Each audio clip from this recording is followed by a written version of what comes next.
Hello everyone, and welcome to the Real Thread channel. Make sure to subscribe to the channel and hit that like button if you enjoy the content. Today, we are going to be discussing the film Memilih Setan Daripada Kamu. The film unfurls with a familiar, almost domestic tension, immediately grounding the supernatural elements in the anxieties of everyday life. We are introduced to a young woman, perhaps a recent graduate still finding her footing, whose quiet existence is abruptly disrupted by a creeping sense of dread. This unease isn't born from some grand external catastrophe, but from the subtle, insidious way the unseen begins to bleed into her tangible reality. Her life seems ordinary enough. Maybe she works in a small, unfulfilling office job, the kind that eats away at ambition slowly. Her inspiration, one senses, might be drawn from the popular Indonesian horror traditions, perhaps echoing the atmospheric dread perfected by earlier filmmakers who understood that the most potent scares are those whispered in the dark corners of one's own home. The narrative suggests a lineage, a respect for the established visual language of local ghost stories, yet it strives to inject a contemporary urgency. The haunting begins not with a bang, but with persistent, quiet errors in perception. A reflection that lingers too long in a mirror, a sound from an empty room. These small fissures in reality begin to crack her composure. She tries to rationalize the modern educated response, but the sheer volume of unsettling events soon overwhelms her scientific skepticism. Central to the unfolding chaos is the theme of choice, or perhaps the illusion of choice. The title itself hints at a conscious selection of a darker path. It's as if the protagonist, feeling powerless in her mundane struggles, perhaps a stalled relationship, or the pressure of familial expectation, unknowingly opens the door to something more compelling, even if it is destructive. The spectral entity or entities that plague her seem drawn not just to fear, but to a deep-seated yearning for significance, no matter how terrifying the cost. The film expertly employs sound design, letting the silence itself become a character, heavy, expectant, pregnant with unspoken threats. There are sequences where the protagonist actively seeks out the source of the disturbance, not entirely out of bravery, but out of a desperate need for answers, a driving curiosity that often fuels the downfall of characters in these types of narratives. Think of the great horror icons, often driven by an intellectual need to categorize the unknown, only to be consumed by it. As the story progresses, the spectral visitations become more personal, targeting her relationships and memories. The entity seems to possess an intimate knowledge of her vulnerabilities, suggesting a connection that predates the current haunting, perhaps tethered to a past trauma or a secret she thought buried. The film's visual palette shifts dramatically here, moving from the muted, flat light of everyday life to deep, suffocating shadows, emphasizing her descent into isolation. The climax doesn't offer easy catharsis. Instead, it leans into the ambiguity that makes the best psychological horror resonate long after the credits roll. The final moments suggest that the choice to embrace the darkness, to live with the shadow, has been made, and the consequences are permanent. It's a conclusion steeped in fatalism, implying that sometimes the most terrifying thing isn't the ghost itself, but the part of ourselves that invited it in. The film leaves us with the unsettling realization that perhaps the real horror wasn't the supernatural intrusion, but the flawed foundation of the life that made such an intrusion possible in the first place. The protagonist, let us call her Rena, carried herself with the slightly stooped posture of someone perpetually bracing for an unseen impact, a common feature among those whose early careers involve navigating cutthroat corporate ladders or the suffocating expectations of an unyielding social structure. Her apartment, sparsely furnished, felt less like a home and more like a temporary staging area for a life yet to begin. One could imagine Rena having studied literature or perhaps art history, fields that promised depth but often delivered penury, fueling the quiet resentment that the supernatural forces so adeptly exploit. The director seems keenly aware of this modern ennui, contrasting the polished, if sterile, modernity of Rena's surroundings with the ancient, messy chaos of the haunting. Her primary source of comfort, or perhaps distraction, appears to be a boyfriend or close male friend, a figure whose presence is too solid, too stubbornly rational, serving only to highlight Rena's increasing alienation. His skepticism isn't malicious, merely the default setting of someone whose biggest challenge is balancing budgets. And this very normalcy becomes a source of unbearable friction. When Rena attempts to articulate the shifting shadows in the peripheral vision, his responses are invariably measured, suggesting stress or lack of sleep, the classic dismissal that pushes the afflicted further into solitude, the spectral entity's preferred hunting ground. The atmosphere thickens whenever Rena is alone, especially during the transition from the harsh glare of day to the uncertain intimacy of dusk. These moments are masterfully handled. The camera often lingers on reflective surfaces, windows streaked by rain, the polished surface of a dining table, as if these boundaries between worlds are inherently weak. It recalls the visual paranoia of earlier Southeast Asian horror narratives, where domestic spaces become inverted, turning sanctuaries into prisons. The influence on the film's visual language seems to draw from the meticulous dread of Asian slow burners, where suspense is built not through jump scares, but through the agonizing anticipation of the inevitable. Rena's emotional arc is one of gradual erosion. Initially, there's defiance, perhaps even a perverse thrill in facing down the unknown. A brief moment where the terrifying becomes more real, more engaging than her stalled aspirations. She is, after all, choosing the dramatic over the dull. However, this fascination curdles into genuine terror when the apparitions begin to mimic loved ones, inserting themselves into cherished memories. A grandmother's familiar scent, a childhood lullaby played slightly off-key.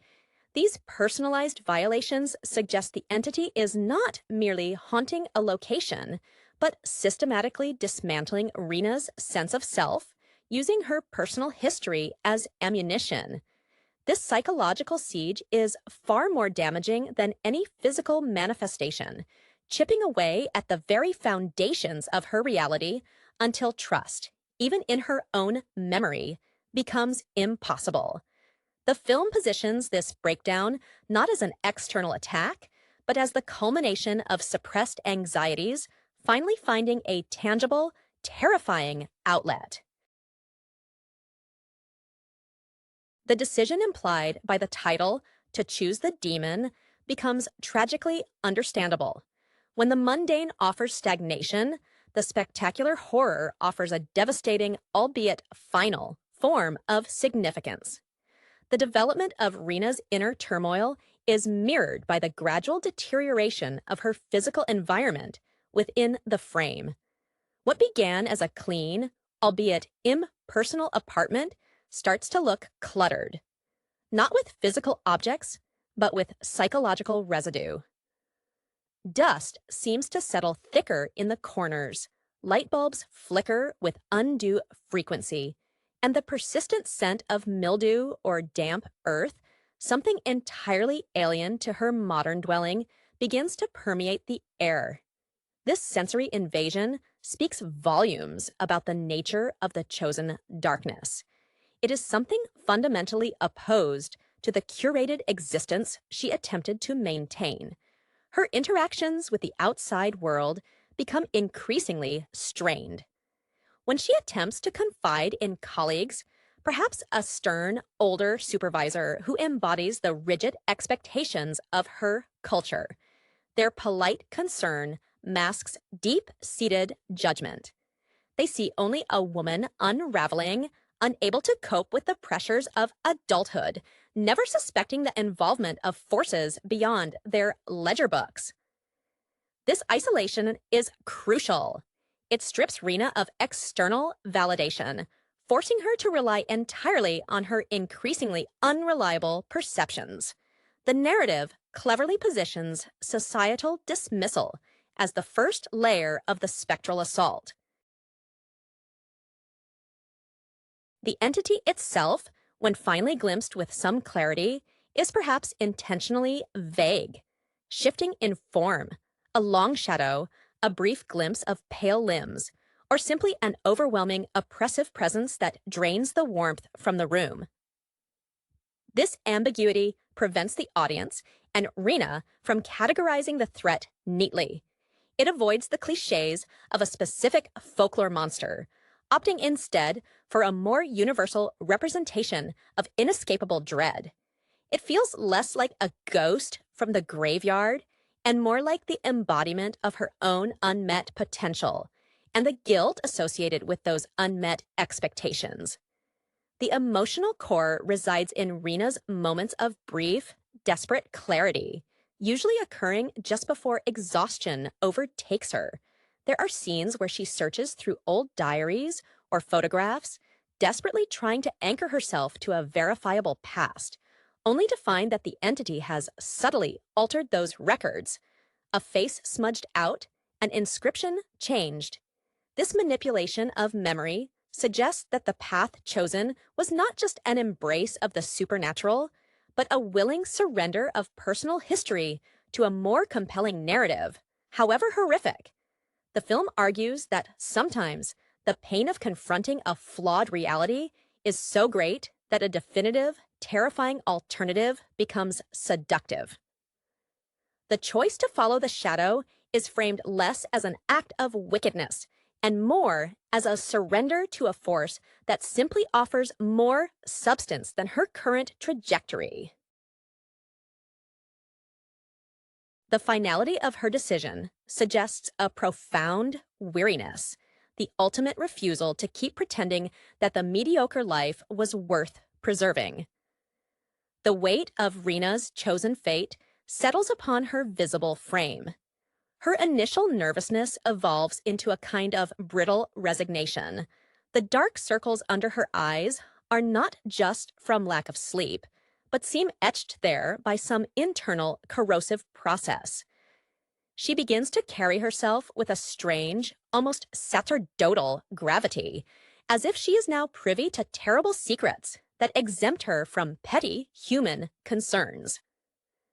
This transformation, while terrifying to an outside observer, grants her a perverse sense of belonging within the haunted space. She is no longer resisting the intrusion, she is adapting to it, carving out a niche for the darkness within her routine. The film utilizes the contrast between Rena's internal decay and the external world's relentless march forward.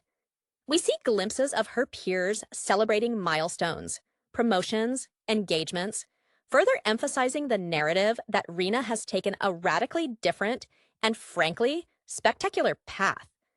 The inspiration for this portrayal of isolation likely comes from the cinematic exploration of characters who willingly sacrifice stability for intense experience, a trope common in Gothic literature, finding new expression in modern Asian cinema, where societal pressure to conform is immense.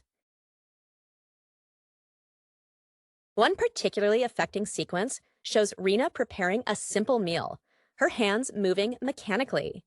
The presence, whatever form it takes in that moment, is near enough to cause the flame beneath the pan to sputter violently. Yet Rena does not flinch. Instead, a small, almost imperceptible smile touches her lips. This is the apex of her commitment. She has moved beyond fear into a strange partnership. The entity ceases to be solely an aggressor and begins to function as a dark mirror, reflecting back the intensity she craved but could not find in her conventional ambitions. Her career aspirations, once centered on perhaps managing a small gallery or working as a meticulous editor, now seem laughably small against the backdrop of spectral warfare. The cinematic inspiration behind the entity's continued presence seems rooted in a deep cultural understanding of inherited sin or lingering spiritual debt. It's not just a ghost, but perhaps the consequence of a choice made by someone in her lineage, or the manifestation of a profound spiritual debt Rena herself incurred by denying her true self for so long. The narrative subtly suggests that the entity is less interested in killing her than in possessing her future, using her as a gateway or a permanent fixture in this liminal space. In the final acts, the focus narrows almost entirely to Rena's face, relying heavily on close-ups that capture the nuanced interplay between exhaustion and fierce possessiveness. Her eyes, wide and luminous, reflect a light that doesn't seem to originate from the room itself. When she finally communicates, perhaps through a whisper or a single, decisive action that severs her last tie to the rational world, maybe smashing a meaningful keepsake or turning away a final attempt at rescue, it is done with the calm certainty of someone finally fulfilling their destiny, however ruinous that destiny may be. The film ends not on a scream, but on a chilling quietude, affirming that she didn't just choose a ghost. She chose a different form of being altogether, one where the rules of the living no longer apply. The aftermath of Rena's ultimate capitulation is depicted with a chilling refusal to offer the audience closure through conventional resolution. The camera often pulls back slowly from the scenes of her final surrender, emphasizing the emptiness that remains in the physical space she once occupied. This isn't the dramatic wreckage of a typical horror climax, but a quiet vacancy, suggesting that the true damage is internal and invisible to casual observers.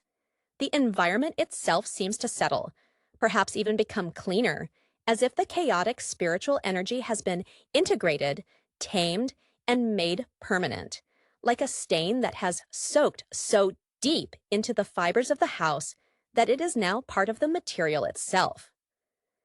The lingering emotional resonance of the film comes from the implication that Rena achieved a form of twisted success. She overcame the paralysis of indecision and mediocrity. Her ambition, misdirected towards the mundane, found its true, terrible outlet in the supernatural confrontation. Directors fascinated by the darker side of ambition, particularly in cultures where societal expectations for success are rigid, often explore characters who find liberation only through absolute destruction of the self they were supposed to be. Rena becomes a cautionary figure, not because she was scared, but because she was deeply, fundamentally dissatisfied. The film subtly introduces an element of legacy in its concluding frames. Perhaps we see a shot of her former apartment now occupied by a new, hopeful young couple, unaware of the history embedded in the walls.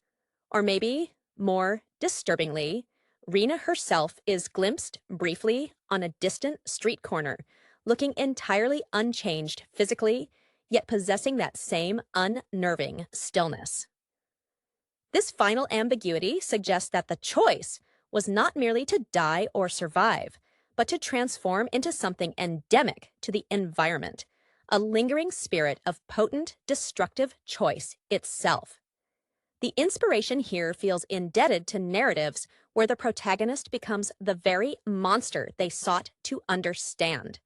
A haunting echo that proves the deepest fears are often homegrown, nurtured by the silence between what we say and what we truly want. The narrative arc closes not with the defeat of evil, but with its successful assimilation into the life of the chosen subject, a chilling victory for fatalism over free will. The final, lingering impression left upon the viewer is the unsettling normalcy that follows such a profound rupture. If the film chooses to show the new inhabitants of Rena's former dwelling, a young, eager couple planning their future, perhaps discussing renovations or the placement of furniture, the effect is deliberately jarring. Their hopeful chatter about building a life starkly contrasts with the profound, invisible cessation of Rena's aspirations within those same walls.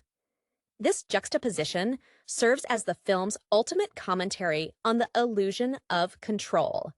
Life, for most, proceeds unconcerned with the existential battles waged in secret.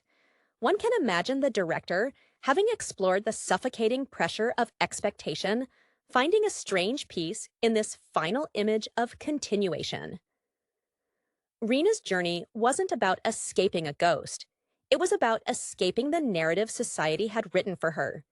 The entity, whether an external demon or a personification of her own nihilistic desire for intensity, ultimately provided the scriptwriter she craved. Her career aspirations, which might have once involved achieving modest recognition in a competitive field like graphic design or architectural rendering, are now rendered obsolete by the terrifying grandeur of her spiritual commitment. If the brief glimpse of Rena on the street does occur, her appearance is crucial. She's not a ragged, spectral figure, but rather perfectly composed, perhaps even better dressed than before, suggesting that the darkness has provided a kind of perverse, aesthetic clarity. There is no pathos left in her demeanor, only the hard, polished sheen of absolute conviction. This final characterization speaks volumes about the film's core inspiration. The idea that true horror lies not in the monstrous intrusion, but in the human willingness to trade complexity and messy reality for a simple, albeit fatal, clarity. She has chosen to be defined, even if that definition is eternal shadow. The film concludes by suggesting that some desires are so potent, so desperate to manifest, that they will consume the vessel entirely, leaving behind a chilling monument to a choice that was perhaps inevitable from the moment stagnation set in. The film's conclusion leaves us pondering the fate of the choice itself. It's not simply that Rena has been possessed or killed, it is that she has become an active participant in the maintenance of the haunting. The entity, having found such a willing host in a person so desperate for significance outside the accepted paths of professional and personal advancement, seems to have settled into a permanent, symbiotic relationship. This suggests an extension of the narrative beyond the final scene, a quiet understanding that Rena's existence is now tethered to this darker realm, a perpetual shadow in the periphery of the everyday world she once scorned. Consider the inspiration drawn from older mythological cycles where heroes or cursed individuals become guardians of a terrible secret or an unstable border. Rina, who might have dreamed of a stable career in journalism, chasing objective truth, instead becomes a living repository of subjective, terrifying untruth. Her silence at the end isn't defeat. It is perhaps the final, successful censorship of her former self. The director masterfully implies that in choosing the path of the Setan, or demon, she bypassed the slow, agonizing failure of her conventional ambitions. The horror, therefore, is profoundly anti-capitalist and anti-conformist, suggesting that the only way out of the prescribed life is through a complete, self-annihilating rejection of its terms. The final, lingering emotional texture is one of heavy inevitability. We are denied the comfort of a vanquished foe. Instead, we are left with the image of Rena, transformed, existing in a state of sublime, terrifying fulfillment. If there is any remaining character detail, it is in the way she interacts with light. She either actively avoids it, suggesting a physical intolerance for the ordinary world, or she seems to absorb it unnaturally, her skin appearing luminous and cold, like marble lit from within. This visual dichotomy speaks to the ultimate cost of her decision. She gained intensity, but sacrificed warmth, a trade-off that the film presents as tragically logical for someone who felt utterly invisible in the light of conventional life. The true horror is not what the demon did to Rena, but what Rina, in her desperation for meaning, allowed herself to become. The narrative, having resolved its immediate tension through Rena's radical integration with the darkness, shifts its focus subtly to the aftermath in the periphery, examining the ripple effect on those who remain tethered to the mundane world she abandoned. Her former boyfriend, the embodiment of stubborn rationality, is left grappling not with a simple breakup, but with the bewildering, unexplainable vacancy Rena left behind. His attempts to rationalize her disappearance, a sudden departure, a mental breakdown brought on by stress from her unfulfilling role as perhaps a junior marketing associate, become his own form of haunting. He is trapped in a reality too small to contain the magnitude of what occurred. The film hints at this man's own slow descent. He revisits their shared spaces, not seeking the supernatural, but searching for empirical proof that she existed, that the intensity he witnessed in her final days was real, and not a projection of his own failure to connect with her on a deeper level. His world, built on measurable metrics and predictable outcomes, is now polluted by an unquantifiable absence. This echoes the broader cinematic theme of how profound existential shifts in one person can leave the observers feeling unmoored and foolishly naive. The narrative draws a quiet parallel.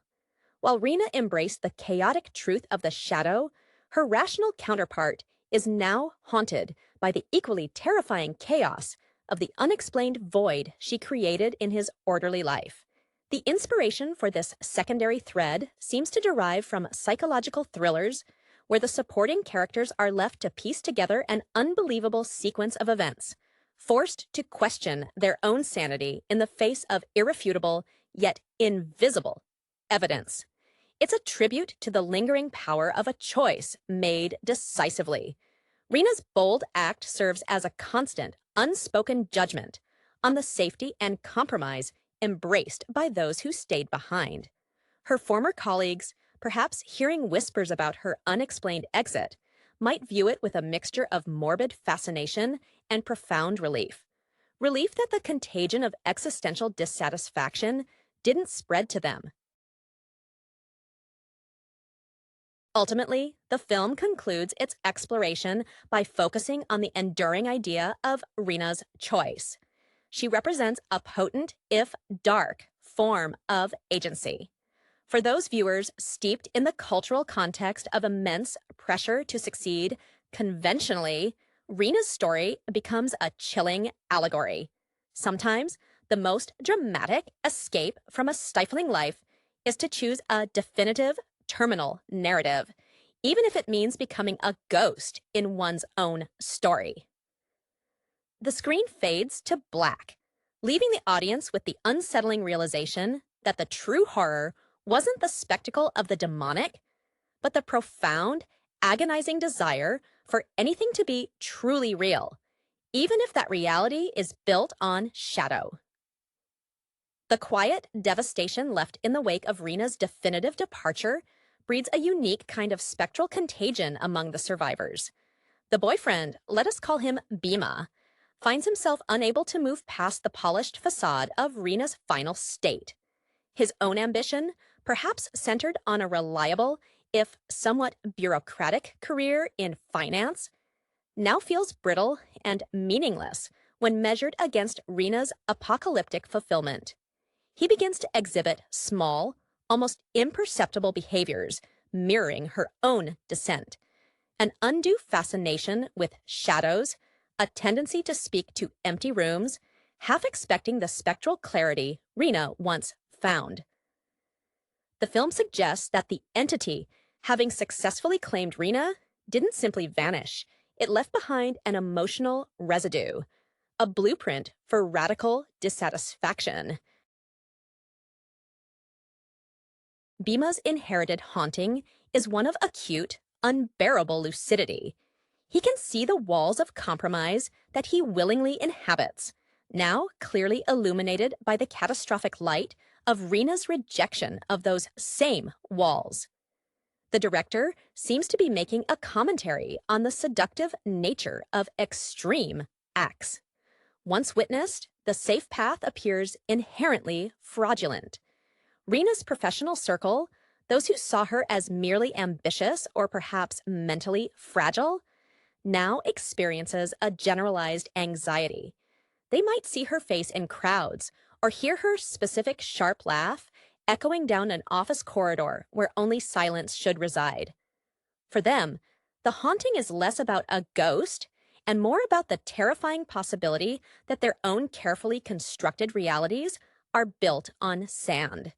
They double down on their commitment to routine, ironically moving further away from the emotional honesty that Rina, through her destructive choice, momentarily achieved. Their inspiration seems to be the desire to inoculate themselves against the possibility of Rina's terrible truth. The final, most potent artistic touch is the way the film frames the sound of Rina's absence. It's not a loud void, but a perfectly modulated quiet.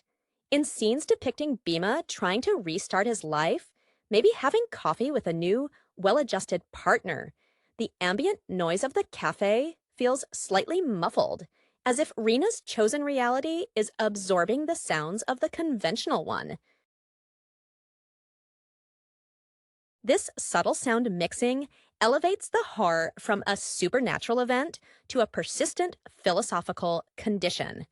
Rina chose the narrative where she mattered, even if that narrative was defined by darkness. And in doing so, she poisoned the possibility of simple, quiet happiness for those who remained. The film ultimately posits that sometimes the most terrifying thing in the world is an unambiguous decision, even one that leads to ruin, because it exposes the cowardice inherent in compromise. The lingering echoes of Rina's decisive action continue to shape the emotional landscape, not as dramatic hauntings, but as a quiet, corrosive doubt, infecting the peripheral vision of everyone she left behind. Bhima, the rational anchor, finds his world slowly dissolving into Rina's preferred ambiguity. His meticulous spreadsheets and career projections now seem flimsy, mere scaffolding around an abyss he can no longer ignore. He develops an obsessive habit, perhaps taking up photography, trying to capture the precise quality of light that Rina seemed to manipulate in her final days. That unnatural cold luminescence. His artistic inspiration, drawn from the need to document objective reality, becomes a futile quest to prove his sanity against the overwhelming evidence of Rina's transformative choice.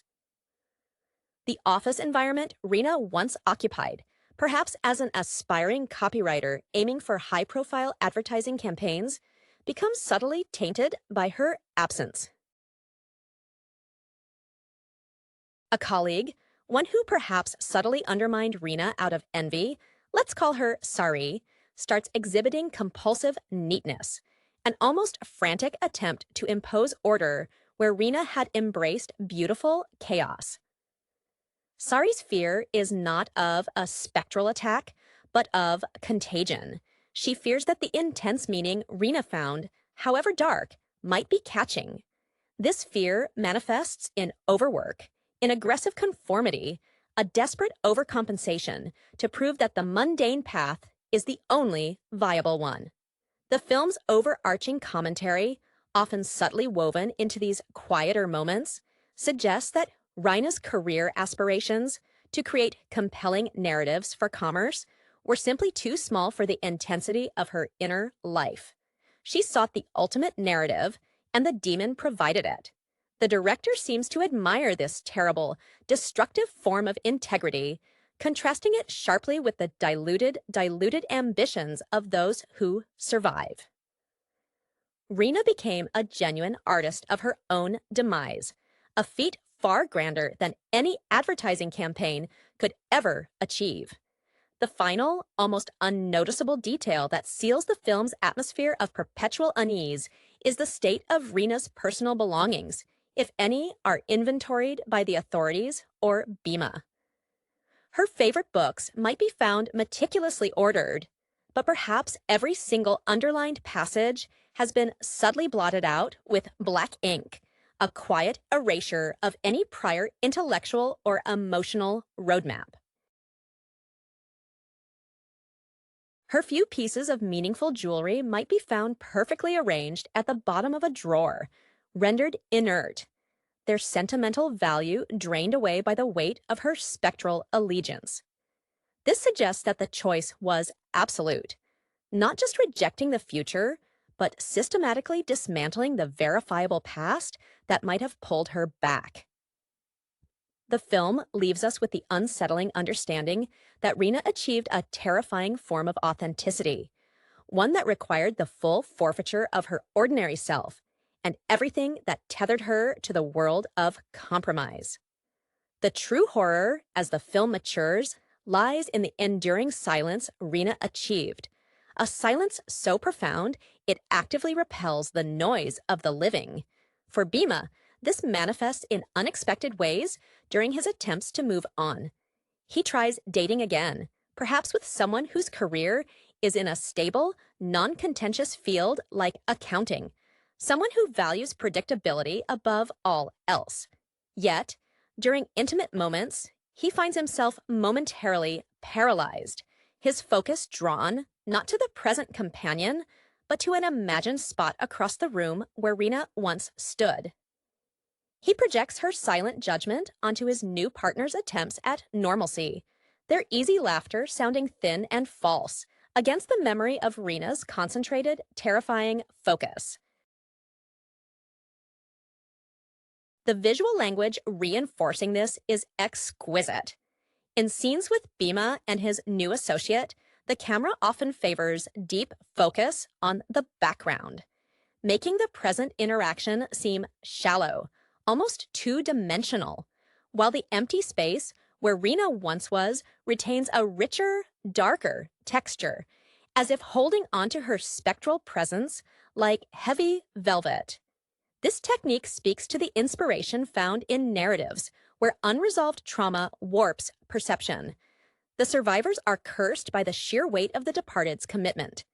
Rina, who might have once aspired to be a meticulous architect, designing structures for others to inhabit safely, instead became the structure of her own terrifying, unlivable reality. Her former life, her former self, is systematically purged of any possibility of return. We see Bhima occasionally attempting to listen to her old playlists, perhaps moody, introspective indie music that reflected her earlier angst, only to find the music skipping, the digital files corrupted, or the sound degrading into static the moment a track that held particular emotional significance to her begins to play. This isn't the work of a mischievous poltergeist. It's the diligent administration of a contract fulfilled. Rina chose the shadow, and the shadow is ensuring the integrity of her new existence by erasing the temptation of the old one. The film resists any easy explanation of the entity's motivation beyond Rina's own desperate desire for more. She was not seeking peace or escape from suffering, but rather a suffering significant enough to validate her existence. The final shots often linger on mundane objects she touched, a chipped coffee mug, a worn paperback left open, objects that now carry an unseen, disturbing resonance. They are relics of a life voluntarily surrendered. Her choice, framed by the title, was not a momentary lapse of judgment, but a profound philosophical assertion that to be absolutely real, even as a vessel for darkness, is preferable to being comfortably invisible in the light of social acceptance. The film closes not with a bang, but with the suffocating realization that Rena is finally, irrevocably seen by the darkness she chose and by the unsettling void she has left in the lives of those who cling to the mundane. The ultimate horror in this narrative is the realization that Rena has become the cautionary tale she inadvertently created. Her existence, post-choice, is now defined by an eternal, agonizing commitment to intensity, a state that renders all earthly measures of success or failure obsolete. The film pivots one final time, not back to Rena, but to the abstract concept of her narrative influence. Her story begins to propagate, not as a ghost story told around campfires, but as a whispered, subversive theory within the very corporate structures she fled. Within the sterile confines of her former workplace, the high-stakes world of persuasive communications, Rena's disappearance is now mythologized. She is no longer the failure. She is the cautionary myth of the employee who burned too bright. The one who understood the real currency of power wasn't in the quarterly reports, but in absolute, singular devotion, even if that devotion was directed toward the void. New, eager recruits, perhaps those fresh out of prestigious universities with that familiar, brittle ambition, might occasionally find themselves pausing before the bland, inspirational posters on the wall, a flicker of Rena's conviction crossing their faces. They see her not as a warning, but as an extreme example of success in transcending limitations. The director hints at this evolution through visual cues reminiscent of modern surveillance thrillers. Occasionally, a security camera feed, grainy and washed out, catches a figure moving through the cityscape at night. Too swift, too deliberate. That bears a passing resemblance to Rena, perfectly composed in her new, terrible aesthetic. This suggests that the entity didn't just claim her life, it annexed her presence into the very fabric of the city's undercurrent, a persistent, silent critique of its relentless, empty productivity. The final emotional beat is one of profound, cold envy from the perspective of the survivors. Bhima, in his relentless pursuit of empirical proof, eventually burns out, accepting the ambiguity as his lifelong burden. Sari, the compulsive conformist, sees her frantic orderliness as a failure. She realizes Rena's chaotic, absolute choice possessed more substance than her own years of careful self-denial.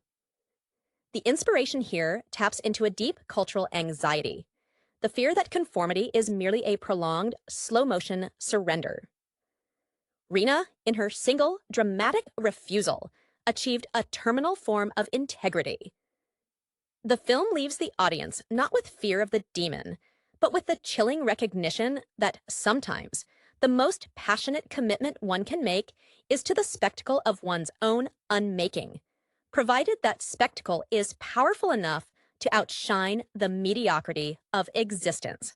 The darkness didn't conquer Rena.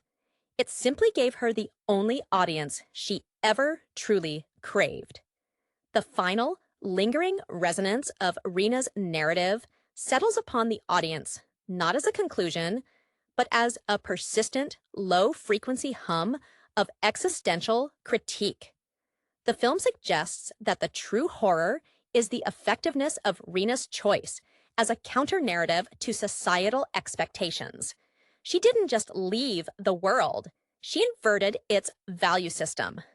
Where the world prized stability, longevity, and measurable contribution, Rina proved that absolute, total commitment to something, even ruin, carries an undeniable, tragic majesty,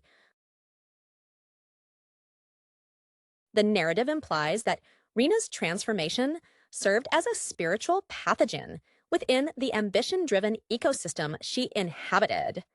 Her story becomes less a cautionary tale of succumbing to evil and more a subversive inspiration for those who feel trapped by the gilded cage of success. Consider the ambitious young protege at the marketing firm, the one who once admired Sari's rigid adherence to procedure, now sees Rena's spectral memory as the ultimate act of creative freedom. This protege might begin to subtly sabotage their own projects, introducing calculated flaws, seeking the aesthetic imperfection that Rena embodied, hoping to stumble upon the same profound, albeit destructive, significance. The inspiration here lies in the concept of negative influence, where the memory of one person's extreme choice becomes the hidden catalyst for the next generation's small rebellions. The visual texture supporting this final phase is bleached and desaturated, contrasting sharply with the rich, suffocating shadows of Rena's haunted apartment. Life goes on in flat, almost documentary-style realism, emphasizing the banality Rena escaped. When Bhima finally burns out, perhaps packing away the last of Rena's few remaining possessions, the act is drained of drama. It's just another chore. Yet, as he closes the box, the camera holds on his hand, and for a fraction of a second, his skin seems impossibly pale, reflecting a cold light that shouldn't exist in his sunlit apartment, a subtle transference of the haunting, suggesting that Rena's energy, having found a permanent host in the shadow realm, now merely leaks back into the edges of the living world. Rena achieved what she could not as a human: definition. Her character arc completes the journey from anonymity to indelible legend, albeit a horrifying one. She sought an audience, and in embracing the darkness, she secured an eternal viewership from those left behind, forced to contend with the wreckage of their own compromises. The film ultimately argues that in a world that demands you fit into a predetermined mold, the most powerful act of self-actualization might be the complete, spectacular, and irreversible refusal to be contained. A refusal that demands the ultimate sacrifice of the self. The final moments offer no release, only the cold comfort that Rena, in her chosen darkness, finally stopped being overlooked. The continuation of Rena's legacy transforms from a personal tragedy into a localized, almost spiritual phenomenon within the city's psyche, a silent epidemic of unfulfilled potential recognizing itself. Her story doesn't just inspire rebellion, it breeds a deep-seated, paralyzing skepticism toward achievement itself. The film might employ stylized, almost abstract sequences depicting this subtle contagion. We see professionals across various mundane fields, a banker meticulously counting currency, a mid-level bureaucrat stamping papers, suddenly pause. Their movements frozen, as if listening for a frequency only the spiritually damaged can perceive. The inspiration for this final stretch leans heavily into philosophical horror, where the greatest terror is the erosion of foundational belief systems. Rena's embrace of the supernatural served as a definitive proof point that the tangible world, with all its rules and rewards, is inherently less compelling than the absolute commitment to the intangible. The new wave of subtle saboteurs, the young protege, the disillusioned accountant, are not trying to become Rena. They are trying to replicate her certainty. They crave the decisive finality that her choice offered, the relief of knowing that the struggle for validation in the real world is futile if such powerful alternatives exist. Bhima's final scene could involve him meticulously cataloging Rena's digitized life, her old emails, social media profiles, only to find that all text, regardless of origin or sender, has begun to morph into a single recurring phrase: rendered in Rina's precise, elegant typeface. I saw the frame. This suggests that Rina's transformation wasn't just physical or spiritual. It was a shift in perspective so total that she perceived the hidden architecture of their shared reality, the frame of societal expectation, and deliberately chose to smash it from within. The film's climax, therefore, rests on the audience's unsettling realization.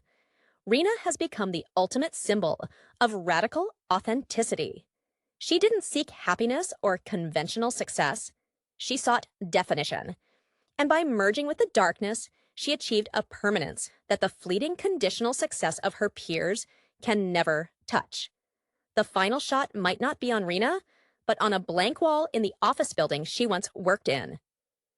Slowly, almost imperceptibly, a single, perfectly formed black stain begins to spread across the white paint, not seeping in from the outside, but manifesting from within the plaster itself, a quiet, permanent testament to the fact that Rina's choice was not an end, but the terrifying beginning of a new, subterranean reality.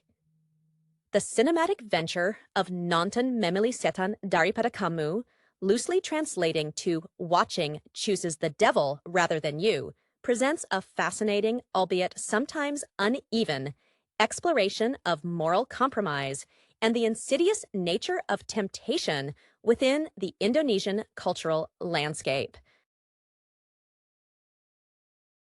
The film, anchored by performances that often teeter on the edge of melodrama, yet frequently find moments of genuine emotional resonance, benefits significantly from the directorial choices that emphasize claustrophobia and pervasive unease, mirroring the protagonist's internal struggle. The central character's descent is framed against a backdrop that feels both intensely personal and broadly societal. We observe a trajectory not of sudden collapse, but of slow, almost seductive erosion of principle. This narrative pacing allows the viewer to track the subtle shifts in motivation. It is crucial to consider the thematic weight placed upon the concept of choosing the devil, a powerful metaphor in a region where religious morality often serves as the primary social regulator. The film avoids simplistic binaries, instead presenting the devil not as an external monster, but as a series of increasingly convenient shortcuts offered to someone already burdened by expectation or desire. The casting, particularly of the lead actor, whose earlier works often involved more lighthearted or action-oriented roles, provides an interesting layer of meta-commentary. The visible discomfort in portraying such profound moral ambiguity can, ironically, enhance the authenticity of the character's inner turmoil. We see the performer stretching beyond their established comfort zone, which often translates into raw, unpolished emotional outbursts that feel earned within the narrative's escalating pressure cooker environment. Stylistically, the film leans heavily on visual metaphors relating to darkness and obscured vision. The cinematography frequently employs deep shadows, forcing the audience to strain to see the full picture, much like the protagonist struggling to see the long-term consequences of their short-term gains. This technique subtly suggests that the real horror is not the overtly satanic proposition, but the mundane, everyday decisions that slowly blind one to ethical lines. One cannot analyze this work without touching upon the inspirations that likely informed its creation. While specific director or writer influences are not immediately overt, the film shares a certain narrative DNA with cautionary tales prevalent in Southeast Asian horror and drama. Tales where the pact with darkness results less in instant supernatural retribution and more in the slow, psychologically devastating unraveling of one's life and relationships. The influence seems less tied to specific international auteurs and more rooted in local folklore traditions regarding bargains and the spiritual cost of ambition. Furthermore, the ancillary characters, the enablers, the victims, and the silent observers, are drawn with varying degrees of success. When they function as mirrors reflecting the protagonist's declining state, they are powerful. When they become mere plot devices to push the action forward, the film occasionally falters, losing some of its delicate psychological grounding in favor of manufactured conflict. Ultimately, Nonton Memilih Setan Daripada Kamu succeeds not as a grand statement on evil, but as an intimate, almost uncomfortable portrayal of human weakness under pressure. It posits that the most convincing evil is the one we willingly invite in, believing we can manage its terms, only to realize too late that the contract was non-negotiable. The film lingers precisely because it doesn't offer easy redemption, leaving the viewer to wrestle with the unsettling possibility that sometimes the most attractive path is the one leading directly toward ruin. The protagonist's journey is further complicated by the portrayal of their domestic life, which serves as the crucible for their moral testing. We often glimpse the quiet, unglamorous reality they seek to escape. Perhaps a struggling small business, mounting family debts, or the suffocating expectation of societal success within their close-knit community. This grounding in recognizable hardship makes the allure of the Faustian bargain not an abstract philosophical temptation, but a concrete, immediate solution to palpable pain. The lead actress, who has a noted background in stage work prior to her mainstream film success, brings a specific physicality to the role. Her early scenes are characterized by a taut energy, the kind of restless dissatisfaction that fuels poor decisions. When she finally succumbs to the whispers of the devil, which manifests not as a cloaked figure, but perhaps as an overly charismatic financial advisor or a dangerously smooth-talking mentor, her transformation is marked by a subtle relaxation, a temporary release of tension that is horrifying in its relief. This false sense of liberation is the film's most effective trap for the audience. We, too, feel a momentary surge of relief as the character gains the material advantages they craved.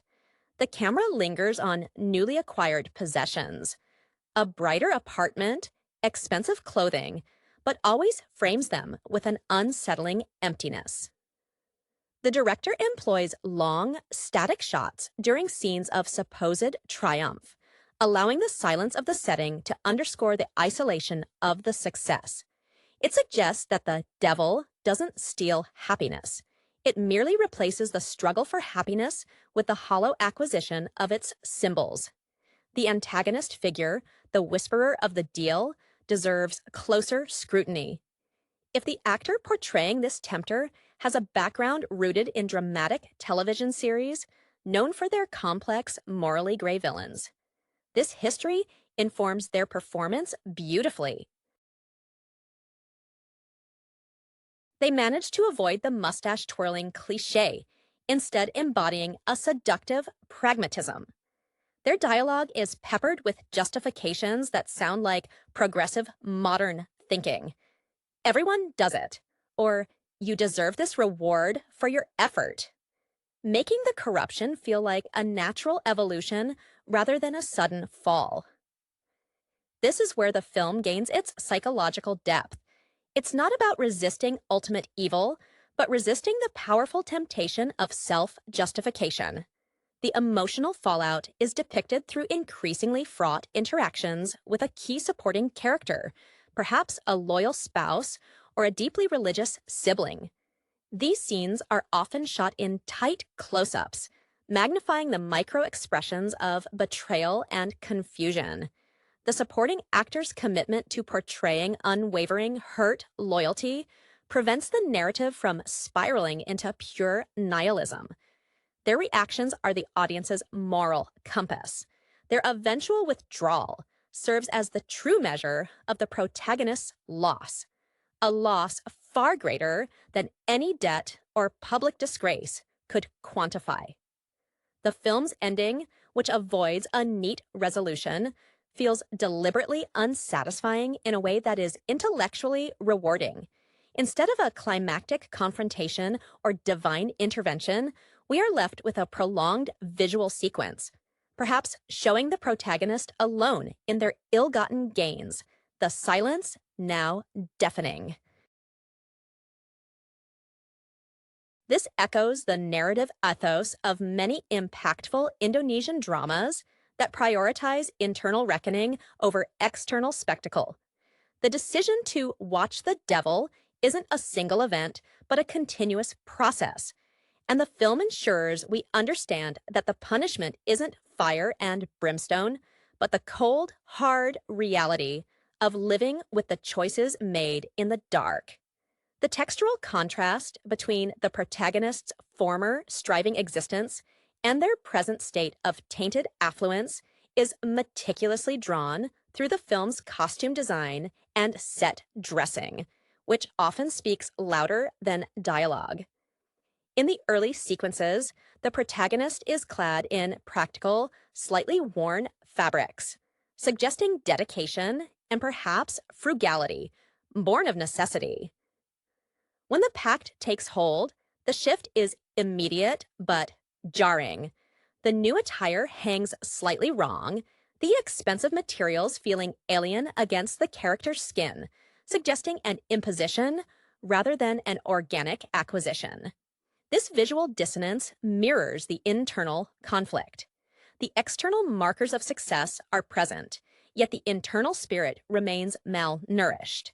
The character arc is particularly effective when viewed through the lens of ambition rooted in familial duty. If the protagonist's initial motivation stems from a desire to secure the future of a younger sibling or an ailing parent, a very common narrative thread in this cultural context, the subsequent moral decay becomes even more tragic. The concessions made for the sake of perceived familial security actively sever the bond with those they aim to protect. We witness moments where the protagonist attempts to mask their true dealings, resorting to elaborate, flimsy lies that become increasingly transparent to the discerning eye of the family member who truly knows them. The actor playing the protagonist conveys this strain through subtle physical tics, a constant need to check their phone, an inability to maintain direct eye contact during mundane conversations, and a noticeable tensing in the shoulders that never fully relaxes, even when they are alone. The emotional temperature of the film drops precipitously once the protagonist attempts to integrate their new, compromised life with their old loyalties. There is a crucial scene, perhaps a family gathering or a religious festival, where the protagonist is physically present but psychically absent. The camera focuses intently on their forced smile amidst genuine laughter, highlighting the gulf between performance and reality. This scene functions as the narrative hinge point. It is the moment where the protagonist understands viscerally the depth of what they have sacrificed, the warmth of unearned communion, the influence of certain Indonesian realist filmmakers, known for their unflinching depiction of social alienation within communal settings, seems particularly relevant here. The devil figure, the catalyst, often appears in environments that are superficially respectable. A high-end corporate boardroom, a luxury expatriate neighborhood cafe, further blurring the line between acceptable ambition and outright corruption. This individual's success is presented as the achievable blueprint for the protagonist, their narrative serving as seductive gospel. If the actor portraying this tempter is known for their smooth, almost hypnotic delivery, developed through years in corporate training or high-stakes negotiation roles in previous films, this professional history lends an undeniable believable authority to their manipulative persuasion. They do not threaten. They merely present the world as it truly operates, according to their cynical world view. The film's overall emotional texture remains heavy, suggesting that the greatest horror lies not in being punished, but in becoming the punisher of one's own conscience. The final images often forego sharp action for lingering melancholic observation.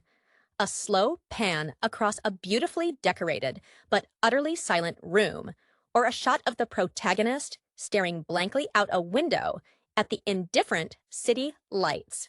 This intentional withholding of catharsis forces the viewer into a prolonged state of empathetic discomfort, reflecting the film's core thesis. Sometimes, the choice to embrace the convenient darkness condemns one to an eternal, quiet twilight. The sound design in Nonton Memilih Setan Daripada Kamu plays a critical, often understated role in reinforcing the protagonist's moral decay, functioning almost as an invisible narrative thread guiding the audience's unease. In the early scenes depicting struggle, the ambient noise is often chaotic and harsh. The blare of city traffic, the incessant ringing of an overdue bill collector's phone, the muted arguments from the next room. These sounds symbolize external pressure and a lack of internal peace. However, once the protagonist accepts the devil's terms, the soundscape shifts dramatically towards an artificial quietude. The expensive apartment is filled not with music or companionship, but with unnervingly clear acoustics. The clink of silverware against porcelain sounds too loud. The refrigerator hum becomes an oppressive drone. This is the sound of isolation, a space engineered for comfort, but devoid of genuine human resonance. The director seems to be employing silence not as an absence of noise, but as the oppressive presence of hollow achievement. This carefully crafted auditory environment contrasts sharply with the occasional intrusion of sounds from the protagonist's past life, perhaps the distant, recognizable call to prayer heard faintly through heavily insulated windows, or the sudden, unexpected sound of a familiar, uncorrupted voice on the phone. These sonic intrusions act as jarring reminders of the life abandoned, momentarily shattering the protagonist's manufactured composure. The actor playing the lead must navigate these sudden auditory shifts, often betraying their inner panic through slight physical hesitations or a reflexive flinching that the camera keenly captures. This reliance on sound emphasizes that the true consequence of their choice is the inability to truly belong to either world, too tainted for the old and fundamentally empty within the new. The thematic handling of temptation itself is rendered specifically through the lens of modern aspiration, moving beyond simple greed. The film cleverly posits that in a highly competitive social environment, the protagonist is not choosing evil for the sake of malice, but for the sake of necessity, as defined by the superficial metrics of success prevalent in their social circle. This is where the influence of contemporary Indonesian social realism cinema, which often critiques hypermaterialism, is most apparent. The protagonist isn't trying to overthrow the government, they are trying to keep up appearances, a far more relatable and insidious form of moral degradation. The moments where the protagonist has to actively manipulate or actively lie to their closest confidant are shot with a handheld, slightly shaky camera, suggesting the protagonist's own physical instability as they attempt to maintain the illusion. The camera operator's decision to remain physically close to the protagonist during these deceptions forces the audience into an uncomfortable proximity with the lie, making us complicit witnesses to the performance. The evolution of the devil character, too, is marked by a subtle shift in visual presentation over time. Initially sharp and impeccably tailored, suggesting control and calculated precision. By the film's later acts, the tempter may appear slightly more relaxed, perhaps even wearing more casual, expensive attire. This subtle desimplification signifies that the protagonist is no longer merely taking orders. They are internalizing the philosophy. The tempter's victory is complete, not when the contract is signed, but when the student begins to unconsciously emulate the master's relaxed arrogance. The final emotional state depicted is one of profound, weary competence. The protagonist has become exceptionally good at the mechanisms of their compromise. Yet this competence is suffocating, a perfectly tailored shroud. The film's commentary on surveillance, both external and self-imposed, deepens the sense of inescapable consequence. As the protagonist ascends the ladder of compromised success, the environment itself seems to become increasingly transparent, yet paradoxically harder to navigate.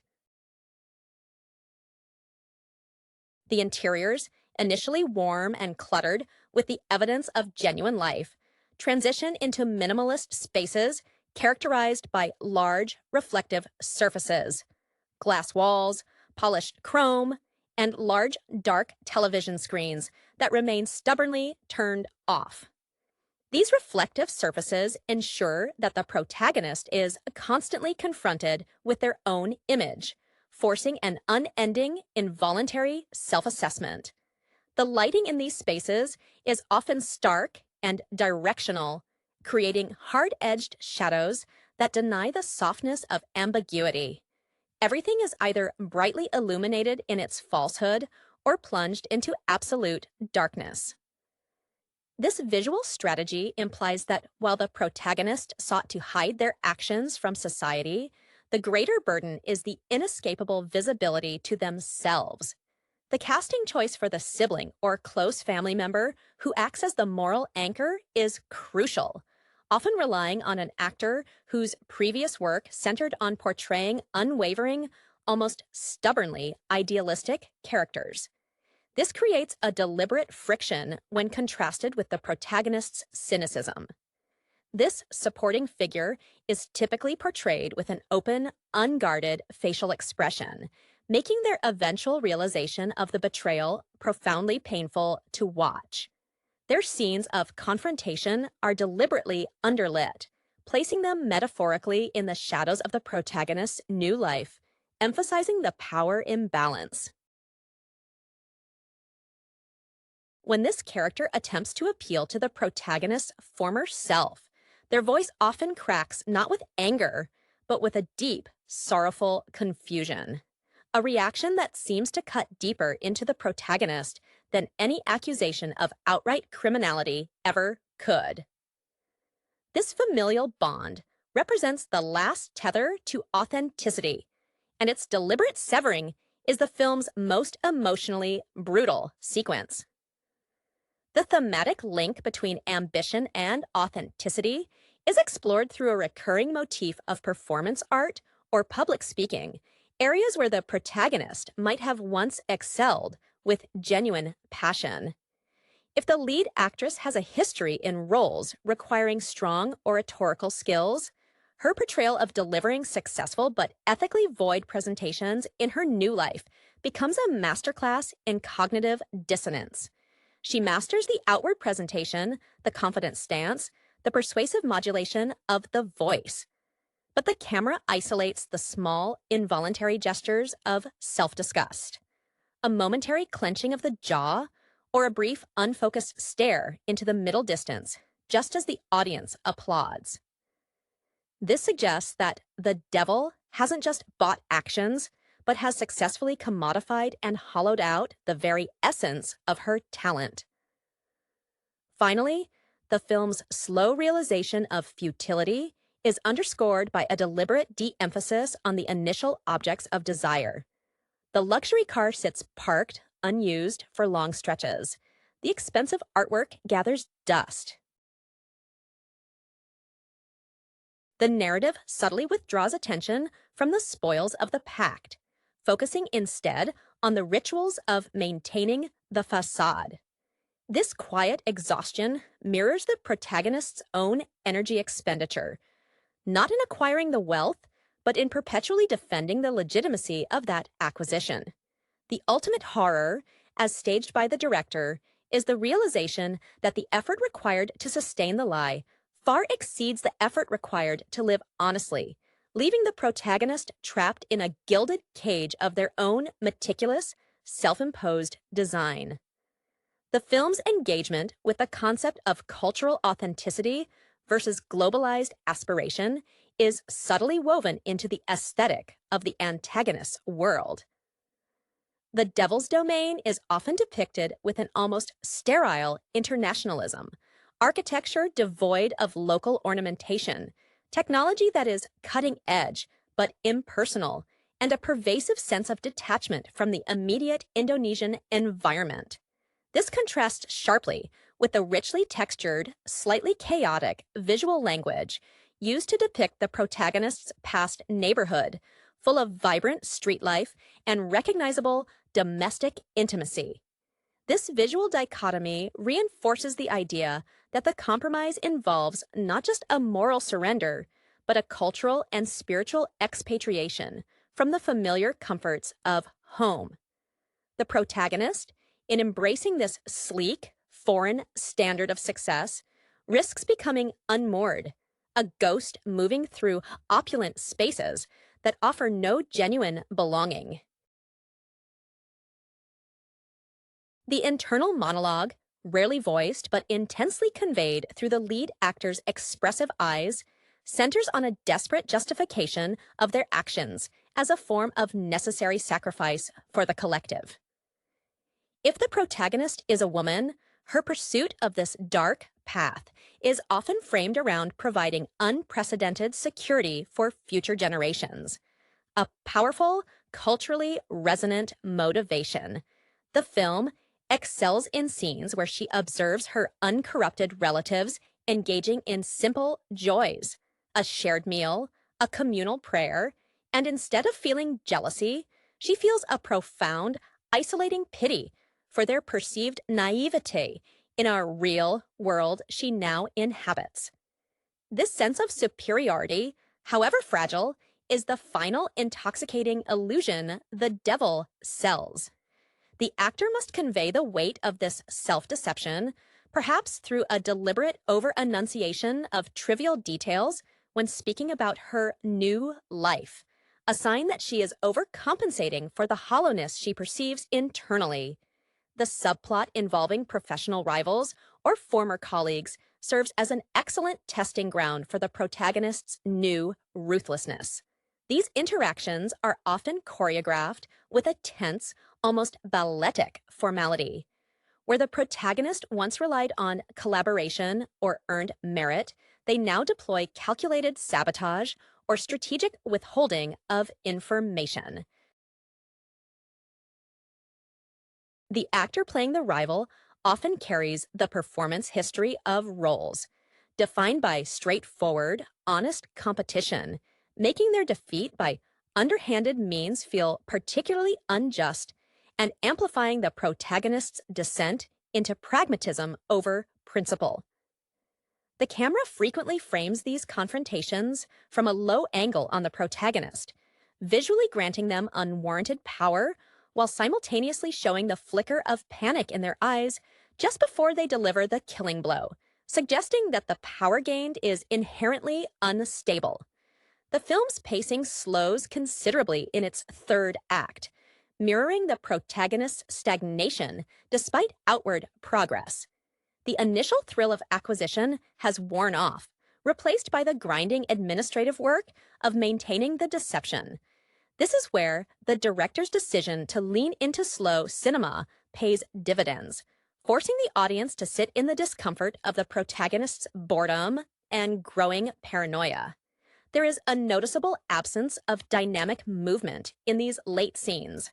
The protagonist is often shown sitting perfectly still, suggesting a form of self-imposed paralysis. The true realization of having chosen the devil isn't a dramatic chase or a sudden revelation, but the crushing weight of realizing that the summit reached offers no better view, only the windier conditions required to stay there. The film concludes not with a bang, but with the exhausting sigh of a person who has successfully won a game they never truly wanted to play. The portrayal of the supernatural element, or rather the lack thereof, is perhaps the most sophisticated aspect of Nonton Memilih Setan Daripada Kamu, subtly distancing it from conventional genre fare. The film deliberately denies the audience the catharsis of a clear, monstrous antagonist with visible horns or explicit occult practices. Instead, the devil functions primarily as an economic or social philosophy made manifest through human agents, suggesting that modern temptation is highly bureaucratic and easily disguised as a sophisticated consultancy. This approach is reminiscent of psychological thrillers where institutional power replaces outright sorcery as the primary corrupting force. The influence here seems less derived from traditional local ghost stories and more from critiques of neoliberal expansion and the moral compromises inherent in rapid modernization. The character arc reaches its zenith, not in a moment of external confrontation, but in a quiet, private act of ritualistic erasure.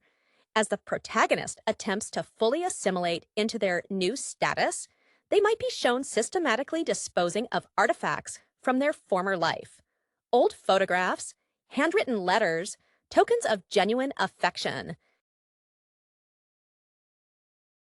This process is treated with a meticulous, almost obsessive care, suggesting that the severance from the past is not a natural letting go, but a violent, necessary amputation.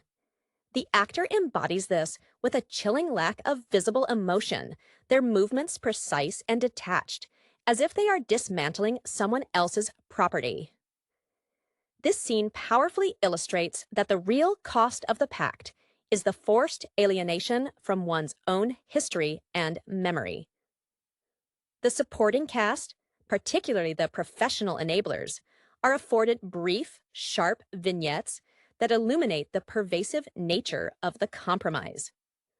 One key figure, perhaps a lawyer or a business partner instrumental in legitimizing the protagonist's illicit gains, might be played by an actor known for embodying detached competence in corporate dramas.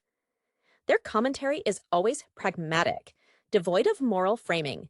They simply state the necessary steps to maintain the illusion. These characters function as living proof that the devil is not a singular entity, but a widely accepted cultural protocol among the successful elite. Their bland normalcy makes the protagonist's secret dealings seem less like a grand transgression and more like merely joining the prevailing current. The cinematography subtly begins to utilize color grading to signify the protagonist's diminishing psychological vitality.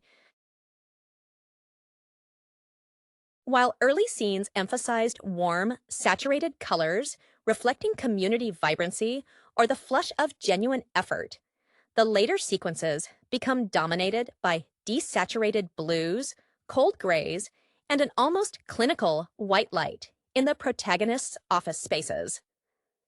This visual shift reinforces the theme that emotional warmth is the first casualty of this specific brand of success.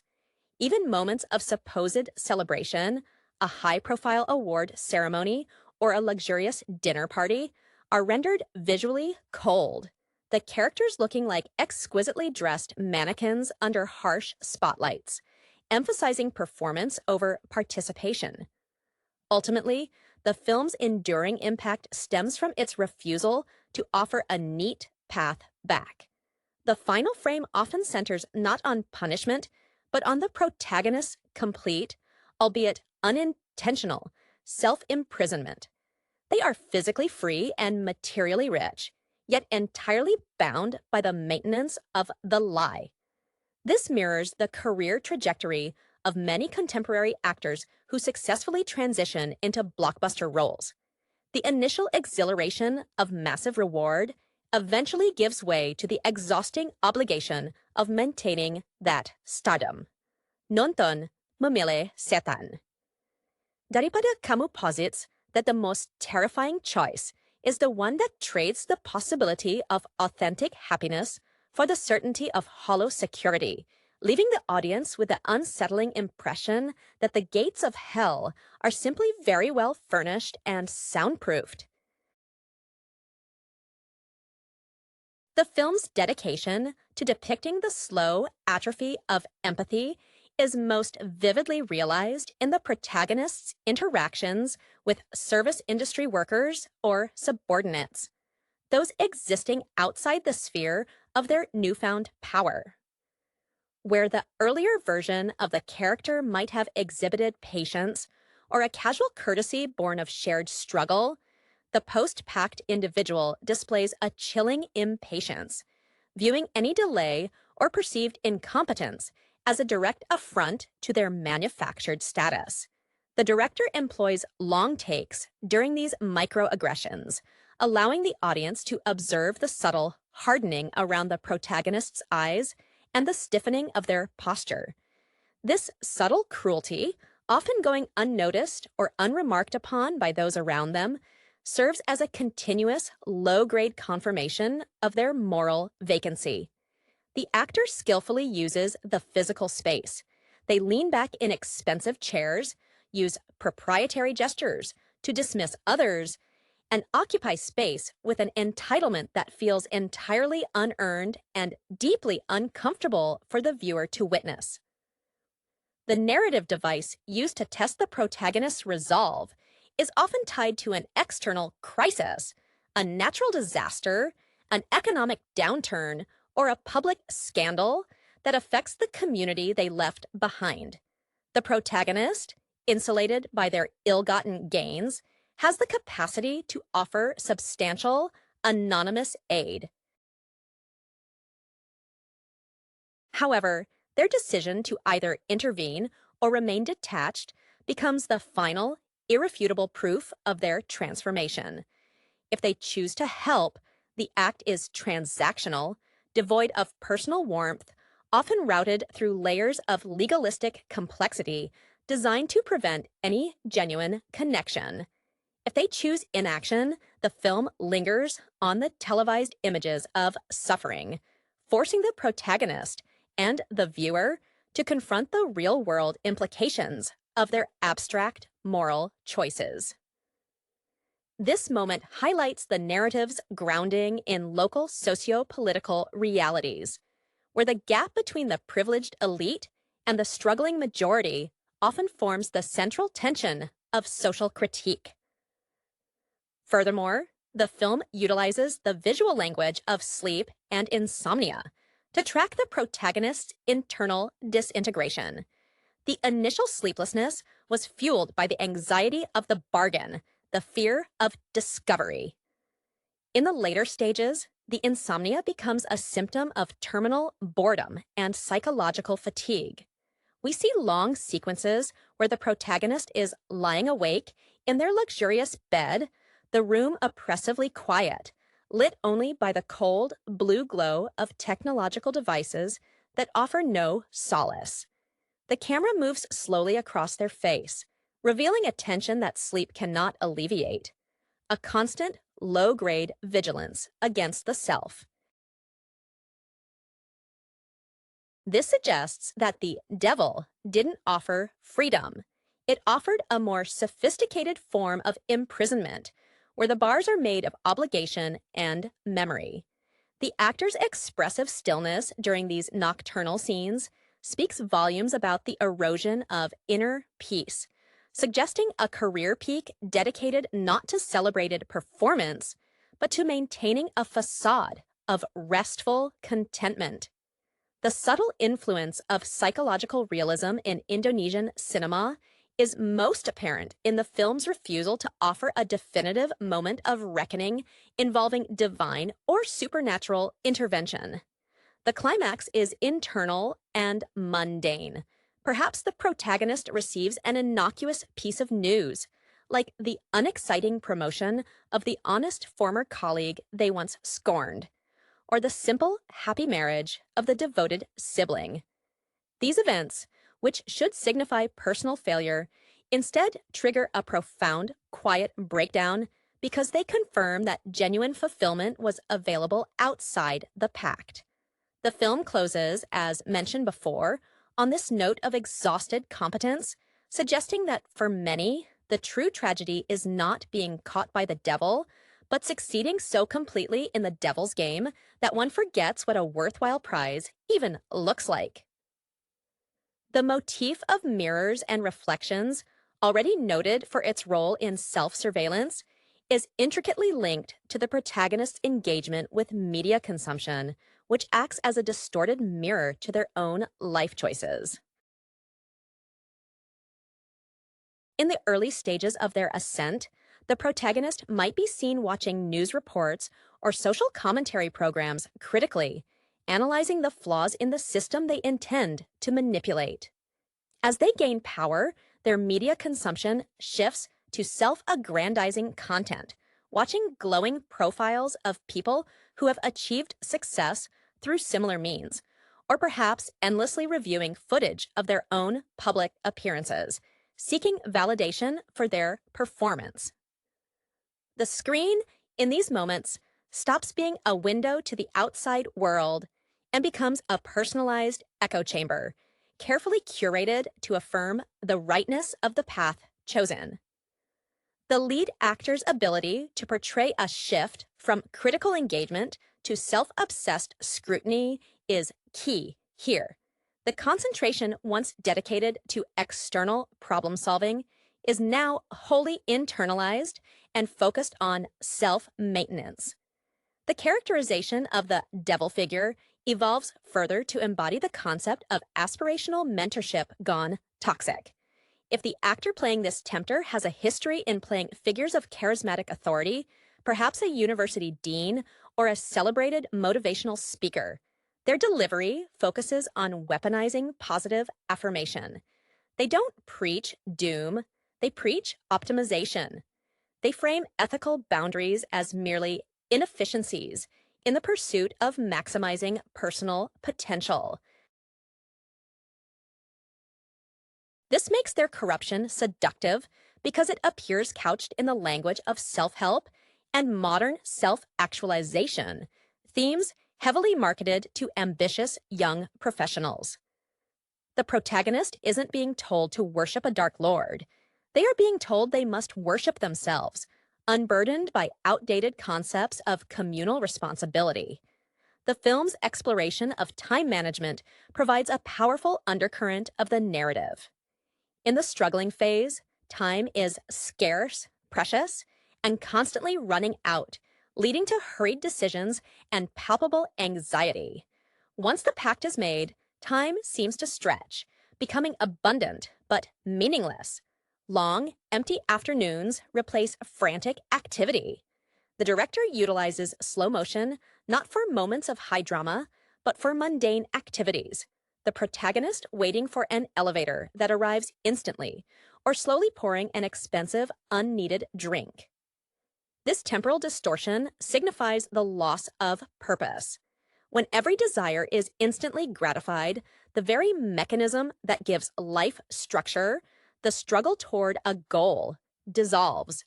The protagonist is not busy being successful. They are merely existing in the aftermath of success. The inevitable confrontation with a morally pure supporting character, the sibling or former lover, is often framed around a single, tangible object that represents the protagonist's lost integrity. This could be an old, worn book, a handmade gift, or a shared sentimental photograph that the protagonist has neglected or tried to discard. When the supporting character brings this object back into the protagonist's sterile environment, the object seems physically out of place, radiating a color and texture that clashes violently with the modernist decor. The protagonist's inability to touch or even look at the object for long reveals the depth of their psychological damage.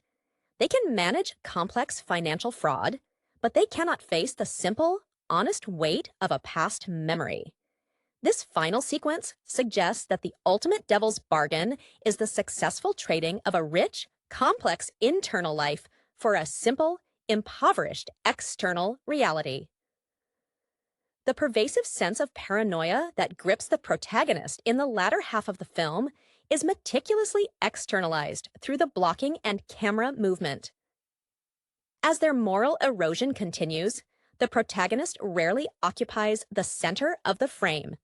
Instead, they are consistently positioned near the edges, often looking into the corners of the room or over their shoulder, suggesting an almost physical expectation of confrontation or exposure. When they are forced into the center, the background elements, a large, dark window, a looming piece of abstract art, are framed to feel oppressive, pressing in on them. This visual strategy speaks volumes about the inner state. The world, once a place of potential opportunity, has become a hostile panopticon designed by their own choices. The actor, drawing perhaps on intense, pressurized roles earlier in their career, conveys this paranoia through a studied rigidity in their neck and shoulders, suggesting that relaxation has become physically impossible. The film further critiques the performative nature of modern relationships through the portrayal of the protagonist's platonic or romantic connections following the initial compromise. These relationships are revealed to be transactional, existing only as long as they serve to legitimize the protagonist's new standing. When engaging with new associates, the dialogue is sharp, rapid fire, and entirely focused on logistics or validation. There are no pauses for genuine connection or vulnerability. In stark contrast, when the protagonist encounters someone from their authentic past, the silence between them becomes excruciatingly long, filled only with the heavy breathing of unspoken accusation and regret. The director chooses to emphasize these silences, often holding the shot until the viewer almost wants to shout at the screen for the protagonist to finally say something honest, thereby mirroring the protagonist's own internal paralysis. The antagonist, the whisperer of compromise, subtly mirrors the protagonist's own suppressed desires, revealing the fundamental narcissism at the core of the temptation. If the tempter is played by an actor whose earlier screen presence was defined by intense, barely contained ambition, this performance manifests as a projection of what the protagonist fears they might become if they fail. In one key scene, the tempter might casually reference a past failure of the protagonist's, not to mock, but to present it as a necessary data point leading to the current success. This manipulative validation is more devastating than overt threat, as it suggests that the protagonist's entire trajectory has been predictable and ultimately insignificant within a larger, cynical system. The thematic exploration of memory as an active resistance force is crucial to understanding the protagonist's limited internal struggle. Small, unexpected sensory inputs, the smell of a particular dish from their childhood, a snatch of an old, forgotten song, occasionally pierce the manufactured shell of their new life. These moments are brief but potent, causing a visible tremor in the protagonist's composure. The commitment of the lead actor in these fleeting moments is essential. They must convincingly portray a deep longing for a simpler reality, while simultaneously executing the next step in their dark plan. This highlights the core tragedy. The character possesses the clarity to see what they have lost, yet lacks the will or the perceived means to reclaim it, demonstrating that the devil's victory is achieved through rendering truth painful rather than invisible. The film thus concludes not on the wreckage of their external life, which remains outwardly flawless, but on the internal, quiet surrender to an existence devoid of authentic feeling.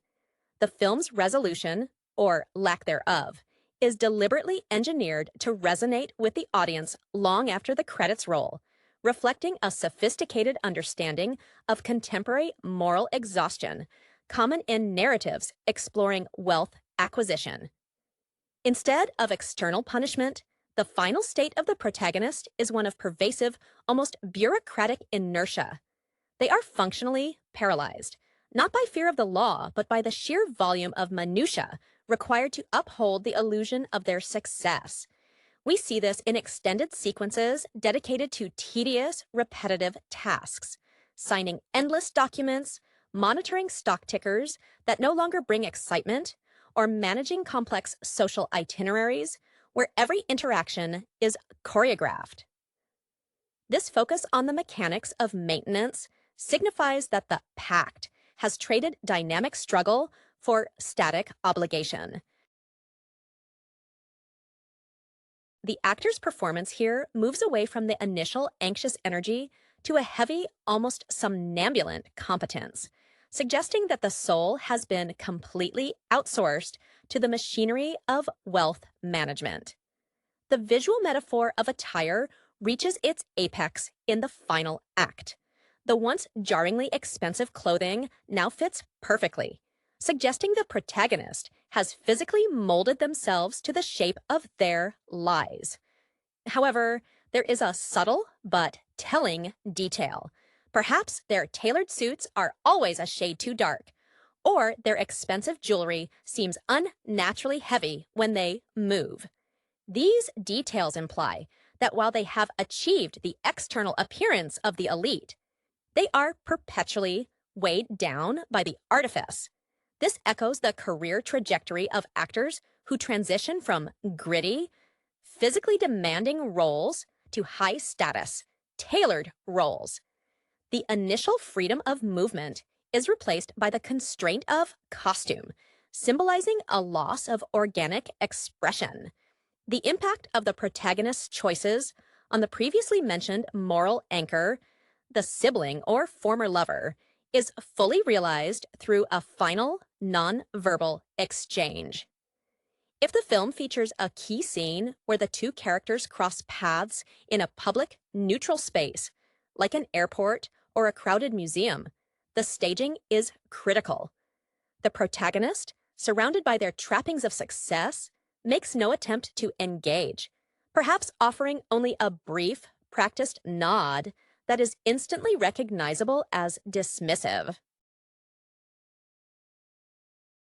The supporting actor, playing the honest individual, does not react with anger or grief, but with a profound, almost anthropological curiosity, a look that says, "I no longer recognize the person you were." This lack of emotional fight from the victim is far more damning than a dramatic confrontation, as it signifies complete emotional severance and the protagonist's success in making their authentic self utterly unrecognizable. The film's exploration of time as a resource is inverted entirely in the conclusion. The protagonist, who once desperately craved more hours to achieve their goals, now finds that time is vast, empty, and utterly meaningless. There are shots where the protagonist is framed against magnificent panoramic views, mountain vistas, or city skylines, but the focus is soft, rendering the grandeur irrelevant. The sound design isolates them further. Perhaps the only sound is the faint whirring of an air conditioning unit, symbolizing the perfectly controlled but lifeless atmosphere they inhabit. This emphasizes the film's final thesis. The devil does not steal your future, he steals your capacity to value the present, leaving you with an eternity of perfectly polished, yet utterly empty moments. The lingering impression is one of a victory so complete that it necessitates immediate psychological retreat, a silent acknowledgement that the cost of winning was the very capacity for life itself. Hello everyone, and welcome to the Real Threat channel. Make sure to subscribe to the channel and hit that like button if you enjoy the content. Today, we are going to be discussing the film Nonton Memilih Setan Daripada Kamu. The film unfurls with a familiar, almost domestic tension, immediately grounding the supernatural elements in the anxieties of everyday life. We are introduced to a young woman, perhaps a recent graduate still finding her footing, whose quiet existence is abruptly disrupted by a creeping sense of dread. This unease isn't born from some grand external catastrophe, but from the subtle, insidious way the unseen begins to bleed into her tangible reality. Her life seems ordinary enough. Maybe she works in a small, unfulfilling office job, the kind that eats away at ambition slowly. Her inspiration, one senses, might be drawn from the popular Indonesian horror traditions, perhaps echoing the atmospheric dread perfected by earlier filmmakers who understood that the most potent scares are those whispered in the dark corners of one's own home. The narrative suggests a lineage, a respect for the established visual language of local ghost stories, yet it strives to inject a contemporary urgency.